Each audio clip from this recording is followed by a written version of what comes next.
Hello friends, എല്ലാവർക്കും നമസ്കാരം. നിങ്ങളെവരും കാത്തിരിക്കുന്ന നമ്മുടെ അലീനയുടെ ഇന്നത്തെ വിശേഷത്തിലേക്ക് എല്ലാ കൂട്ടുകാർക്കും സ്വാഗതം. എല്ലാവർക്കും നല്ലൊരു ദിവസം ആശംസിച്ചുകൊണ്ട് തന്നെ നമുക്ക് ഇന്നത്തെ വിശേഷത്തിലേക്ക് കടന്നാലോ. അപ്പോൾ അതിനുമായിട്ട് ആരെങ്കിലും നമ്മുടെ ചാനൽ ആദ്യമായിട്ട് കാണുന്നുണ്ടെങ്കിൽ ഇതുവരെ സബ്സ്ക്രൈബ് ഒന്നും ചെയ്ത് വെച്ചിട്ടില്ലെങ്കിൽ ഒന്ന് സബ്സ്ക്രൈബ് ചെയ്ത് വെച്ചിട്ട് ഒരു ലൈക്ക് ഒരു ഹൈപ്പ് കൂടി തന്നിട്ട് വീഡിയോ കാണാൻ വേണ്ടി ശ്രമിക്കണം. അപ്പോൾ നേരെ വിശേഷത്തിലേക്ക് തന്നെ കടക്കാമല്ലോ. അപ്പോൾ തുടങ്ങുമ്പോൾ തന്നെ ഹോസ്പിറ്റലിൽ കിടക്കുന്ന വൈജയനെയാണ് കേട്ടോ കാണിക്കുന്നത്. വൈജയനെ കാണാൻ വന്ന കമല. അങ്ങനെ നമ്മുടെ വൈജയനെ കാണാനായിട്ട് കമല അകത്തേക്ക് കയറി വരികയാണ്, റൂമിൻ്റെ അകത്തേക്ക് കയറി വരികയാണ്. നല്ല ഉറക്കമാണ് കേട്ടോ കമല. ഏതായാലും ഈ ഒരു സമയത്ത് നമ്മുടെ വൈജ കണ്ണ് തുറന്ന്, അതായത് കമല വന്നപ്പോഴത്തേക്ക് പെട്ടെന്ന് ഒരു ആശ്ചര്യത്തോടു കൂടി കണ്ണ് തുറന്ന് ഇങ്ങനെ നോക്കുക. അപ്പോഴത്തേക്കും നമ്മുടെ കമല ചോദിച്ചത് എന്താ ഇങ്ങനെ നോക്കുന്നത്? അല്ല, കമലയുടെ തല പൊട്ടിയില്ലായിരുന്നോ? ഇല്ല, എന്റെ തല പൊട്ടിയില്ല, എനിക്ക് ഒന്നും പറ്റിയില്ല. അത് പിന്നെ കമലയുടെ തല പൊട്ടിയിട്ട് മുഴുവൻ ചോരയായിരുന്നല്ലോ. ഓ, നീ എന്താ വൈജ ഉറക്കപ്പിച്ച് പറയുവാണോ? അല്ല, ഞാന് അയ്യോ, ഞാനിപ്പോ അത് സ്വപ്നം കണ്ടതായിരുന്നോ? ആ, എന്നാ പിന്നെ സ്വപ്നം കണ്ടതായിരിക്കും. ഇത് എവിടെയായിരുന്നത് പോലും എനിക്ക് അറിയത്തില്ല. ഓ, എന്റെ പൊന്നു വൈജയ, നീ എന്നാ സ്വപ്നമാ കണ്ടത്? അത് കൈതയ്ക്കലെ വീട്ടുമുറ്റത്ത് നിൽക്കുന്ന തെങ്ങേന്ന് ഒരു തേങ്ങ വീണു. കമലയുടെ തലയിലോട്ട്. വലിയൊരു ചക്കയുടെ അത്ര മുഴുപ്പുള്ള ഒരു തേങ്ങയായിരുന്നേ. കമലയുടെ തല പൊട്ടി പുളർന്നിട്ട് മുഖം മുഴുവൻ ചോര. തേങ്ങയല്ല, മാങ്ങയാ വീണത്. എടി, വീട്ടുമുറ്റത്ത് എവിടെയാ തെങ്ങ്? പണ്ട് ഉണ്ടായിരുന്നു, ഒത്തിരി പൊക്കമുള്ളൊരു തെങ്ങ്. എന്റെ തലയല്ലാതെ വേറെ ആരുടെ തലയും നീ കണ്ടില്ല? എന്റെ തലയിൽ തന്നെ അത് വന്ന് വീണുള്ളൂ. അല്ല, കമലയടുത്തേക്ക് കുഴപ്പമൊന്നും പറ്റിയില്ലല്ലോ. അതുകൊണ്ട് പിന്നെ സാരമില്ല. അല്ല, കമലയടുത്ത് ഇങ്ങോട്ട് വന്നാണോ അതോ എവിടെയെങ്കിലും പോകുന്ന വഴിക്ക് പോകുന്ന വഴിക്ക് കീറിയതാണോ ഇവിടെ? എന്റെ പൊന്നു വൈജെ, നിന്നെ കാണാൻ വേണ്ടി തന്നെയാ ഞാൻ ഇങ്ങോട്ടേക്ക് വന്നത്. എന്നതാ വിശേഷിച്ച്? എന്തു പറയാനാ? അത് പിന്നെ നിന്റെ ഈ കിടപ്പ് തന്നെ വലിയ വിശേഷമല്ലേ. കുറെ നാളായില്ലേ ഇങ്ങനെ ഒറ്റ തടിയായിട്ട് ഇങ്ങനെ കിടക്കാൻ തുടങ്ങിയിട്ട്. അത് പിന്നെ ഇനിയിപ്പോ വലിയ താമസമൊന്നുമില്ല. പ്ലാസ്റ്റർ കട്ട് ചെയ്താൽ മാത്രം മതി. വീട് കിട്ടാതിരുന്നിട്ടാ പ്ലാസ്റ്റർ കട്ട് ചെയ്യാതിരുന്നത്. അപ്പൊ നീ വേറെ വീടെടുക്കാൻ തന്നെ ഉറച്ചു നിൽക്കുകയാണല്ലേ? അതെ, എനിക്ക് ഒരച്ഛനേ ഉള്ളൂ, അമ്മയും ഒന്നേ ഉള്ളൂ. വാക്കും അങ്ങനെ തന്നെയാ, ഒന്നേ ഉള്ളൂ, ഒരേ ഒരു വാക്ക്. പല നേരത്തെ പലതരത്തിലുള്ള പറയുന്ന ഒരു സ്വഭാവം ഏർപ്പാടൊന്നും എനിക്കില്ല. എടി വൈജ, നിന്റെ കുടുംബം ചിന്ന ഭിന്നമായി പോകും. അത് എന്റെ കുഴപ്പം കൊണ്ടല്ലല്ലോ കമലെടുത്തി. ഒരൊറ്റയാളിന്റെ ഒരൊറ്റ പിടിവാശി കൊണ്ടല്ല അങ്ങനെ സംഭവിക്കുന്നത്. ബാലചന്ദ്രന്റെ പിടിവാശി. അതിനിപ്പോ ഞാൻ എന്ത് പഴിച്ചു? അലീനയും ഞാനും കൂടി ഒന്നിച്ചാ വീട്ടിൽ വേണ്ട എന്ന് ഞാനൊരു 1000 വട്ടം പറഞ്ഞതല്ലേ. പക്ഷേ ബാലചന്ദ്രന്റെ ഭാര്യ ഒരു പ്രശ്നമേ അല്ല, മക്കൾ ഒരു പ്രശ്നമല്ല, കുടുംബം തകരുന്നത് പ്രശ്നമല്ല. അലീനയും കെട്ടിപ്പിടിച്ചോണ്ട് അവിടെ ഇരുന്നോട്ടെ, ഞാൻ പോയേക്കാം, ആർക്കും ഒരു ശല്യം ആവുന്നില്ല. അത് പിന്നെ കമലെ, ഞാൻ പറയാനുള്ളത് പറഞ്ഞു. അതൊക്കെ നിന്റെ ഇഷ്ടം പോലെ, എന്നതാണെന്ന് വെച്ചാൽ നിനക്ക് ചെയ്യാം. അത് പിന്നെ ഞാൻ ഓരോന്നും നല്ലതുപോലെ ആലോചിച്ചിട്ടാ കമലയെടുത്ത് തീരുമാനം എടുക്കുന്നത്. അല്ല, നീ രോഹിത്തിന്റെ കാര്യം അറിഞ്ഞായിരുന്നോ? അത് പിന്നെ അവൻ കുറ്റമൊന്നും ചെയ്തിട്ടില്ല എന്ന് വിളംബരം ചെയ്തോണ്ട് നടക്കുന്നുണ്ടായിരിക്കും അലീന. അത് ചിലപ്പോ ശരിയായിരിക്കും. പിന്നെ അവള് വെറുതെ പറയുന്ന എനിക്ക് തോന്നുന്നേ വൈജ. അത് സത്യമൊന്നും അല്ലെന്നേ. വെറുതെ ചുമ്മാ പാട്ട് പാടി നടക്കുന്നത്. ആരും കുറ്റം ചെയ്തില്ല, അവൻ കുറ്റം ചെയ്തില്ലെന്ന് ആരാ പറഞ്ഞത്? വീട്ടിൽ നിന്ന് എല്ലാ ദിവസവും ചന്ത നിരങ്ങാൻ ഇറങ്ങുമ്പം എന്തെങ്കിലും ഒരു കാരണം പറയണ്ടേ? ആ ശരണ്യ അവളോട് രോഹിത് മാത്ര കുറ്റക്കാരനല്ലെന്ന് പറഞ്ഞത്രേ. എനിക്ക് തോന്നുന്നൊന്നുമില്ല. അതിനെന്നതാ തെളിവുള്ളത്? ഒരു തെളിവുമില്ല. അങ്ങനെ ഒരു പെണ്ണ് പറയുമോ കുറ്റക്കാരനല്ലെന്ന്? അതൊന്നും എനിക്കറിയില്ല കമലടുത്തി. ഇനി പറഞ്ഞെന്ന് തന്നെ ഇരിക്കട്ടെ വൈജെ. അവൾ അപ്പൊ തന്നെ ശരണ്യനെയും കൂട്ടി പോലീസ് സ്റ്റേഷനിൽ വന്ന് സത്യം പറയിപ്പിക്കുകയല്ലേ ചെയ്യേണ്ടത്? അലീനി തന്നെ പോലീസ് കസ്റ്റഡിയിൽ നിന്ന് രക്ഷപ്പെട്ടത് എറണാകുളംകാരെ ആരെ കൊണ്ടോ വിളിച്ചു പറയിപ്പിച്ചിട്ടല്ലേ, പിന്നെ എങ്ങനെയാ? അവൾ ഇന്ന് ബാലേന്ദ്രനെയും കൂട്ടിക്കൊണ്ട് എറണാകുളത്തിന് പോയിരിക്കുക. അറിഞ്ഞായിരുന്നോ? ഇല്ല, അറിഞ്ഞില്ല. എപ്പ പോയി? രാവിലെ പോയെന്നേ മനുവാ പറഞ്ഞത്. അലീന അവനെ വിളിച്ചിട്ടുണ്ടായിരുന്നു പോകുന്ന കാര്യം പറയാന്. അല്ല, പിള്ളേർ പോലും ഇങ്ങോട്ടൊന്നും വിളിച്ചു പറഞ്ഞില്ലല്ലോ കമലടുത്തി. അത് നിന്നെ പേടിച്ചിട്ട് പറയാത്തതായിരിക്കും. അല്ല, അവളെന്തിനാ ബാലചന്ദ്രനെ എറണാകുളത്തേക്ക് എഴുന്നള്ളിച്ചോണ്ട് പോയത്? അവർക്ക് തന്നെത്താനെ പോയാൽ പോരായിരുന്നോ? ബാലചന്ദ്രനെ കൂട്ടുപിടിക്കേണ്ട കാര്യം ഉണ്ടായിരുന്നോ? അവര് രണ്ടുപേരും കൂടി മാത്രമാണോ പോയത്? മനുവും കൂടി പോയോ? അലീനയും ബാലചന്ദ്രനും കൂടി മാത്രമേ പോയത്, മനു പോയില്ല. അല്ല, ഇന്ന് തിരിച്ചു വരുമോ അതോ എറണാകുളത്ത് തങ്ങുമോ? അതൊന്നും അറിയാൻ മേല വൈജെ. ഓ, ബാലചന്ദ്രൻ അവളുടെ കൂടെ പോകേണ്ട ഒരാവശ്യമില്ലായിരുന്നു, വേലക്കാരിയുടെ കൂടെ. അത് പിന്നെ അയാളുടെ മോളാണെന്നല്ലേ വൈജ പറയുന്നത്. അത് പിന്നെ എറണാകുളക്കാർക്ക് അതറിയാമോ? ഓ, ഈ മനുഷ്യന് ഇത്രയ്ക്ക് ഉള്ളെന്നല്ലേ വിചാരിക്കത്തുള്ളൂ. അതെന്നതേലും ആട്ടെ വൈജ. ഇനിയിപ്പൊ എന്താ ഇപ്പം അങ്ങനെ പറഞ്ഞുകൊണ്ടിരുന്നിട്ട് കാര്യമുണ്ടോ? രോഹിനെ രക്ഷിക്കാൻ വേണ്ടിയിട്ടാണല്ലോ. ഓ, പിന്നെ ദേ അവള് രക്ഷിച്ചിട്ട് രോഹിത് രക്ഷപ്പെടാതിരിക്കുന്ന നല്ലത്. പിന്നെ എന്നും അത് പറഞ്ഞുകൊണ്ടിരിക്കും. അത് പിന്നെ ആരുടെയെങ്കിലും കാല് പിടിച്ച് രക്ഷപ്പെടാൻ നോക്കുകയല്ലേ വേണ്ടത്. രോഹിയെ രക്ഷപ്പെടുത്താൻ അവർക്ക് പറ്റൂന്നുണ്ടെങ്കിൽ എങ്ങനെയെങ്കിലും ഹരിയെ കൂടി ആ കൂടത്തിൽ കടത്തിവിടാൻ പറ്റുമെന്ന് ചോദിച്ചു നോക്കണം. അതല്ലേ വേണ്ടത്. ഏ ഞാൻ ആരോട് ചോദിക്കാന്? എന്തോ കമലടത്ത് പറയുന്നത്? ഞാൻ ബാലചന്ദ്രനോട് ചോദിക്കാന്? എന്റെ പട്ടി ചോദിക്കില്ലല്ലോ. ഞാനേ അലീനയോട് മിണ്ടണമെങ്കിൽ എന്റെ ഉയിര് പോണം. എന്റെ വൈദ്യ കൃഷ്ണമോളും അലീനയും തമ്മിൽ വലിയ ദോസ്ത എന്ന് പറഞ്ഞാൽ വലിയ ദോസ്ത. നീ കൃഷ്ണമോളോട് പറയുവാണെങ്കിലേ ചിലപ്പം അവള് അത് അലീനയോട് റെക്കമെൻഡ് ചെയ്ത് അങ്ങനെ ആ വഴിയിൽ നമുക്ക് കാര്യം നടന്നു കിട്ടിയാ പോരെ. ആ അതൊക്കെ ശരിയാ, കാര്യം നടന്നു കിട്ടിയാ മതി. കൃഷ്ണമോളോട് വേണമെങ്കിൽ ഞാനൊന്ന് പറഞ്ഞു വെക്കാം, അത് ഞാനൊന്ന് ചിന്തിക്കാം. അത് മതിയെന്നേ. ഹരിയെ കൂടി കേസിൽ നിന്ന് ഊരി കിട്ടി കഴിഞ്ഞാലേ നിനക്ക് എന്നാ വേണമെങ്കിലും ഞങ്ങൾ തരാം. നീ എങ്ങനെയെങ്കിലും നമ്മുടെ ഹരീനെയും കൂടെ ഊരിയെടുക്ക്. ഇതിപ്പം ഞാനൊന്ന് അന്വേഷിക്കട്ടെ കാര്യങ്ങൾ എന്തൊക്കെയാണെന്ന്. അത് പിന്നെ നീ ഡിസ്ചാർജ് ആകുന്ന ദിവസമേ നീ എന്നെ വിളിച്ചാൽ മതി.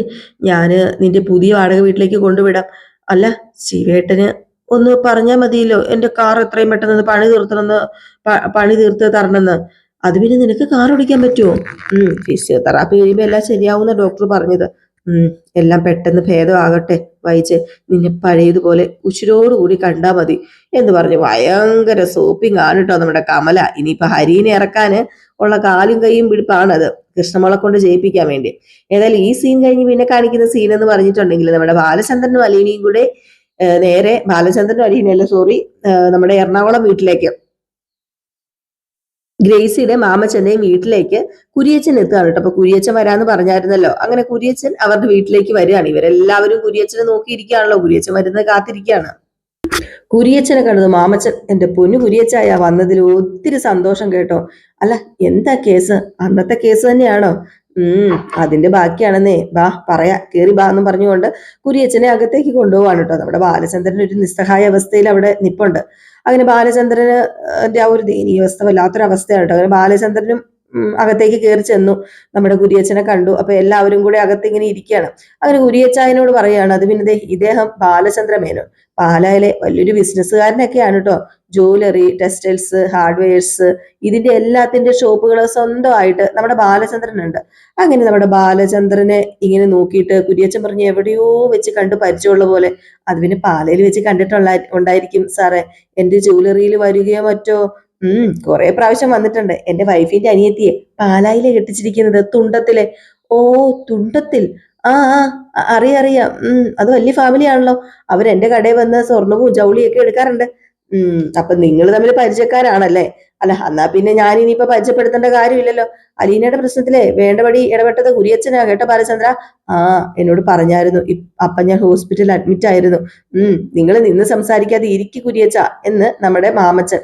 അങ്ങനെ മാമച്ചനും കുരിയച്ചനും അതുപോലെ തന്നെ മാമച്ചനും കുരിയച്ചനും അല്ല, ബാലചന്ദ്രനും കുരിയച്ചനും ഒക്കെ ഇരുന്നു. അങ്ങനെ നമ്മുടെ കുരിയച്ചൻ പറഞ്ഞു, ദേ വീട്ടിൽ ഗസ്റ്റ് ഉണ്ട്, അനിയനും ഭാര്യയും വന്നിട്ടുണ്ട്, അതാ ഞാൻ ഇങ്ങോട്ടേക്ക് വരാന്ന് പറഞ്ഞത്. അല്ല, എന്താ ബാലചന്ദ്ര മേനോന്റെ പ്രശ്നം? പറ. അത് പിന്നെ പ്രശ്നം എന്താന്ന് ചോദിച്ചു കഴിഞ്ഞാല്, അല്ല സംഗതി പെൺവിഷയമാണെന്ന് മനസ്സിലായി. അതുകൊണ്ടാണ് തൊട്ടാ കൈകൊള്ളുന്ന് ഞാൻ പറയുന്നതേ. അല്ല, ആ പീഡന കേസിന്റെ ബാക്കി അല്ലേ? അത് തന്നെയല്ലേ? ആ അതെ, അതിന്റെ ഒരു ബാക്കിയാണ്. എന്റെ മകനെ ആ പീഡന കേസിന്റെ പ്രതിയായിട്ട് പോലീസൊക്കെ മുദ്ര കുത്തി. പേപ്പറിലും TV ന്യൂസിലും ഒക്കെ ഉണ്ടായിരുന്നുവല്ലോ, ധാരാളം വായിച്ചു. അത് പിന്നെ വാസ്തവത്തിൽ അവൻ കുറ്റം ചെയ്തിട്ടില്ല. അത് അലീനയോട് ആ പീഡിപ്പിക്കപ്പെട്ട പെൺകുട്ടി തുറന്നു പറഞ്ഞു. അല്ല, പിന്നെ ഇപ്പൊ ഇവിടുത്തെ പ്രശ്നം എന്താ അവള് തുറന്നു പറഞ്ഞെങ്കില്? അല്ല, അലീനയോട് മാത്രമേ പറഞ്ഞിട്ടുള്ളൂ. അതാണ് ഇവിടുത്തെ പ്രശ്നം, ഏറ്റവും വലിയ പ്രശ്നം. അപ്പോഴത്തേക്ക് നമ്മുടെ അലീന സ്നാക്സും ഇതൊക്കെ എടുത്ത് ഇങ്ങനെ ഡൈനിങ് ടേബിളിൽ കൊണ്ട് നിരത്തി വെക്കാണ് കേട്ടോ. അലീനയും നമ്മുടെ ഗ്രേസിയും ഉണ്ട്. അങ്ങനെ ഗ്രേസി പറഞ്ഞു, ഇത്രയൊക്കെ മതി. അല്ല, ഒരു സാലഡും കൂടെ ഉണ്ടാക്കിയാലോ? ഏയ്, അതൊന്നും ആവശ്യമില്ലെന്നേ. 5 മിനിറ്റ് ആന്റി അവരെ വിളിക്കും, ഞാനിപ്പോ ഉണ്ടാക്കാന്ന് പറഞ്ഞ് നമ്മുടെ അലീന സാലഡ് ഉണ്ടാക്കാനൊക്കെ വേണ്ടി പോവുകയാണ്. ഈ ഒരു സമയത്ത് കുരിയച്ചനും മാമച്ചനും അതുപോലെ രവീന്ദ്രനും ഒക്കെ കൂടി ചേർന്നിട്ട് നമ്മുടെ രോഹിത്തിനെ രക്ഷിക്കുന്നതിന്റെ തത്രപ്പാടിലാണ്. അപ്പൊ ഇങ്ങനെ കുര്യച്ചൻ ഇങ്ങനെ ആലോചിച്ചുകൊണ്ടിരിക്കുകയാണ്. കാര്യങ്ങളൊക്കെ കേട്ട് കഴിഞ്ഞപ്പോഴത്തേക്ക് ഇച്ചിരി റിസ്ക് ഉള്ള കേസാണെന്ന് മനസ്സിലായി. കുര്യച്ചൻ ഇങ്ങനെ ആലോചിച്ച് തലയൊക്കെ പുകയുന്നു. അതിന് മാമച്ചൻ പറഞ്ഞു, നമുക്ക് എന്തെങ്കിലും ചെയ്യാൻ പറ്റുമോ കുര്യച്ച? എന്തെങ്കിലും ഒരു വഴിയുണ്ടോ? എന്തെങ്കിലും ഒരു സോഴ്സ് ഉണ്ടോ നമുക്ക് ചെയ്യാനായിട്ട്? അത് പിന്നെ ആ പെണ്ണ് മൊഴി മാറ്റി പറയില്ലെന്ന് ഉറപ്പാണോ മേനോനെ? ദേ അലീനയോട് സത്യം പറഞ്ഞു എന്ന് അറിഞ്ഞപ്പോ തന്നെ ആ വീട്ടുകാരുണ്ടല്ലോ, അലീനയും അവളും തമ്മിലുള്ള കണക്ഷൻ കട്ട് ചെയ്തു. ഇപ്പം അലീന ആ വീടിനകത്തേക്ക് കയറ്റത്തില്ല, ആ വീട്ടില് അടുപ്പിക്കത്തില്ലെന്നല്ല, കോളനിക്കകത്ത് പോലും കയറ്റത്തില്ല. പിന്നെ എങ്ങനെയാണ് ഇനിയിപ്പം ആ പെണ്ണിനെ കാണാൻ പറ്റുന്നത്? അപ്പം അതും പ്രതീക്ഷിക്കണ്ടല്ലേ, ആ പ്രതീക്ഷയും നഷ്ടപ്പെട്ടു.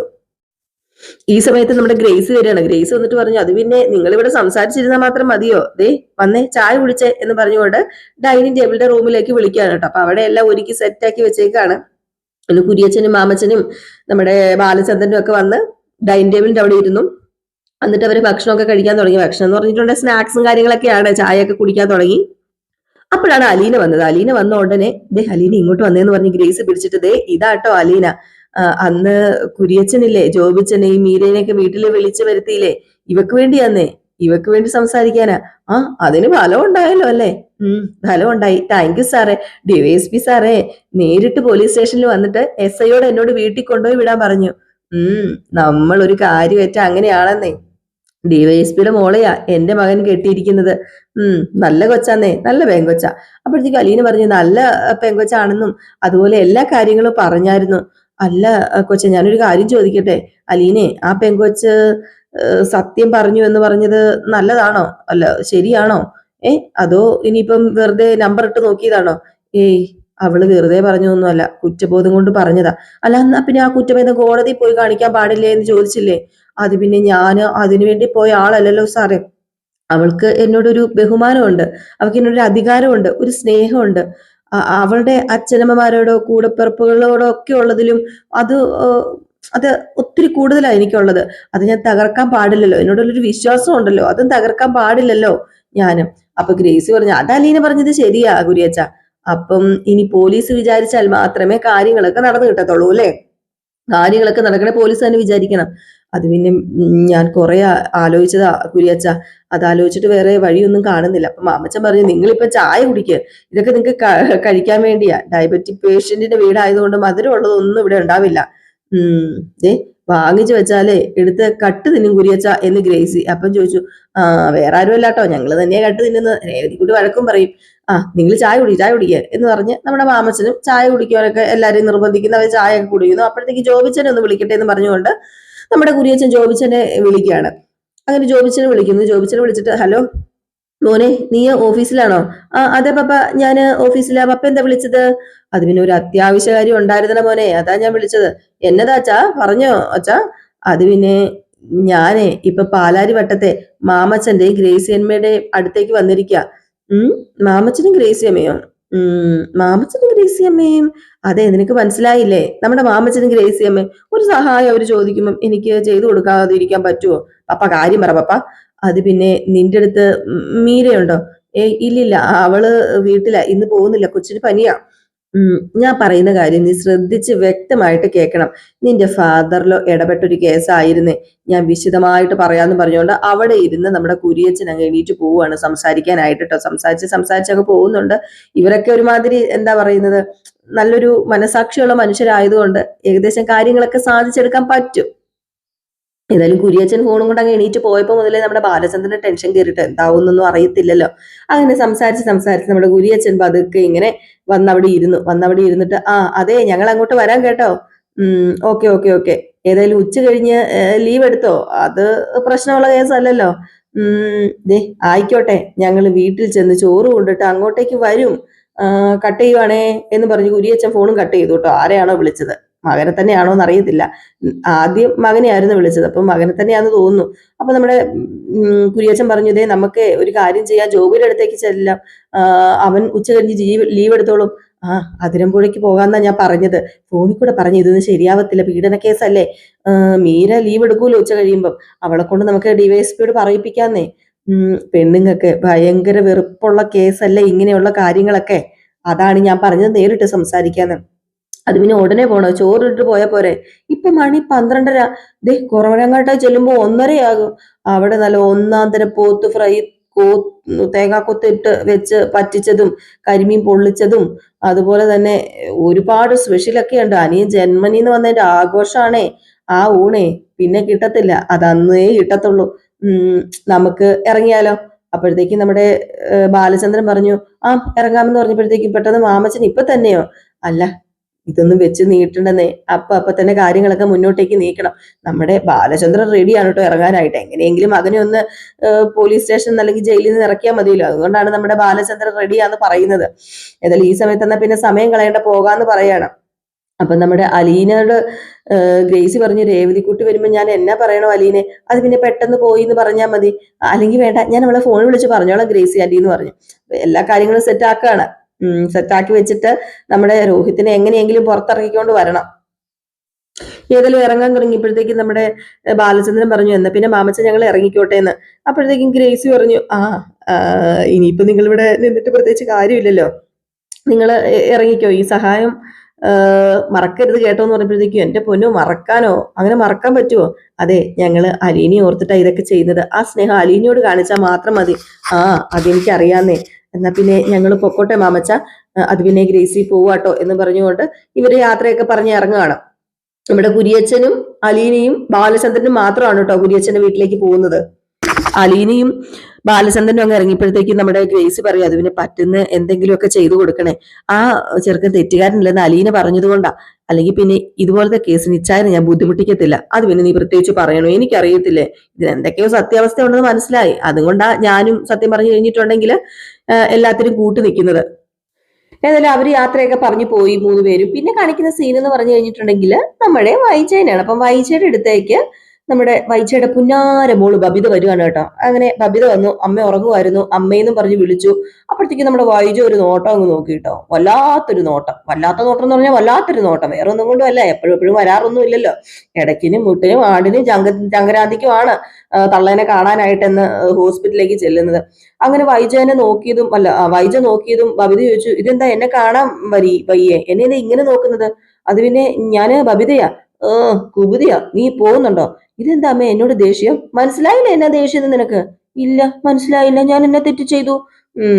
അല്ല, ബാലചന്ദ്രൻ എവിടെ? എനിക്കറിയണം. അത് പിന്നെ എറണാകുളത്തിന് പോയി. അല്ല, അലീന വീട്ടിലുണ്ടോ? ഇല്ല, അലീന വീട്ടിലില്ല, അലീന അച്ഛന്റെ കൂടെ പോയി. നാണമില്ല പറയാനായിട്ട്. അച്ഛന്റെ കൂടെ? അത് അവളുടെ കൂടെ അച്ഛൻ പോയോ? എന്താളീ അവിടെ ഈ നടക്കുന്നത്? അത് പിന്നെ അമ്മ എന്തിനാ അച്ഛന്റെ കാര്യത്തിൽ വറീഡാകുന്നത്? ബന്ധു ഉപേക്ഷിക്കാൻ പോവല്ലേ? ഉപേക്ഷിച്ചില്ലല്ലോ, ഉപേക്ഷിക്കാൻ പോകുന്നതല്ലേ ഉള്ളൂ. കടലാസിൽ ഇപ്പോഴും ബാലചന്ദ്രൻ എന്റെ ഭർത്താവ് തന്നെയാ. എന്റെ പൊന്ന് അമ്മേ, സമ്മതിച്ച് തന്നിരിക്കുന്നത്. ഏട്ടിലെ പശു പുല്ല് തിന്നില്ല എന്ന് മുത്തശ്ശി പറയാറില്ലേ? അതുപോലെയല്ലേ കടലാസ് ഭർത്താവ്, പേപ്പർ ഹസ്ബൻഡ്. നിനക്കിതൊക്കെ തമാശയാ ബാബിതെ. അത് പിന്നെ ഡിവോഴ്സിന് വക്കീൽ നോട്ടീസ് അയച്ചിട്ട് അച്ഛൻ എന്തിനാ ഫോളോ ചെയ്യുന്നത് അമ്മ? വിട്ട് കളയണം. പിന്നെ എന്തിനാ അവള് കൂടെ പോയത് എനിക്ക് സഹിക്കാൻ പറ്റാത്തത്? അത് പിന്നെ രോഹിത്തിനെ രക്ഷിക്കാൻ പറ്റൂല്ലോ എന്ന് നോക്കാനല്ലേ കൂടെ പോയത്. ഓ പിന്നെ ഓലത്തും കുറെ ഓലത്തൊലത്തും. എറണാകുളത്തുകാരുടെ കഷ്ടത്തിലല്ലേ പോലീസ് കോടതിയൊക്കെ. അത് പിന്നെ അലീനിയെ പോലീസ് സ്റ്റേഷനിൽ നിന്ന് ആ രാത്രി വിട്ടയച്ചത് അവര് സ്ട്രോങ് ആയിട്ട് പ്രസ് ചെയ്തതുകൊണ്ട് മാത്രമാ. അതുപോലെ ഈസി അല്ല എന്റെ മോളെ ഇത്. എന്നതെങ്കിലും ചെയ്യട്ടെ അമ്മേ, ഒന്നും ചെയ്യാതിരിക്കുന്നതിലും ഭേദമല്ലേ എന്തെങ്കിലും ചെയ്ത് രക്ഷിക്കുന്നത്. എന്നതൊക്കെയാ ചെയ്യാൻ പോകുന്നതെന്ന് ആർക്കറിയാം? ഇന്ന് തന്നെ തിരിച്ചു വരുമോ രണ്ടാളും? അതോ അവിടെ റിസോർട്ടിൽ പോയി റൂം എടുക്കുവോ? മുമ്പൊരിക്കൽ അവള് വീട്ടിൽ നിന്ന് ഇറക്കി വിട്ടപ്പോഴത്തേക്കും അങ്ങനെയൊക്കെയാണല്ലോ കാണിച്ചത്. കുറുകെ പോയി കാറ് കയറ്റി നേരെ റിസോർട്ടിലേക്ക് കൊണ്ടുപോയി. എത്ര ദിവസം കഴിഞ്ഞാ തിരിച്ചു വന്നത്? എന്റെ പൊന്നമ്മ ഒന്ന് നിർത്ത്. കഴിഞ്ഞതൊക്കെ കഴിഞ്ഞു, അതൊക്കെ മടക്കി കെട്ടി വെക്കുക. ഒരു ചെറിയ കാര്യം വരുമ്പോഴത്തേക്കും എല്ലാം കൂടെ എടുത്ത് നിരത്തരുതേ. എന്തിനാ ഈ പാണ്ടക്കെട്ടിലെടുത്ത് വെച്ചിട്ട് എല്ലാം കൂടെ എടുത്ത് നിരത്തുന്നത്? അത് പിന്നെ കൃഷ്ണമോളുണ്ടോ വീട്ടില്? അവക്കിന്ന് ക്ലാസ് ഇല്ലായിരുന്നോ? അവള് ഉണ്ട്, പോയിട്ട് വന്നതാ. സ്കൂളിൽ ഒരു സാറിന് ഹാർട്ട് അറ്റാക്ക് വന്ന് മരിച്ചുപോയി. അവളെ ഞാനൊന്ന് കാണട്ടെ.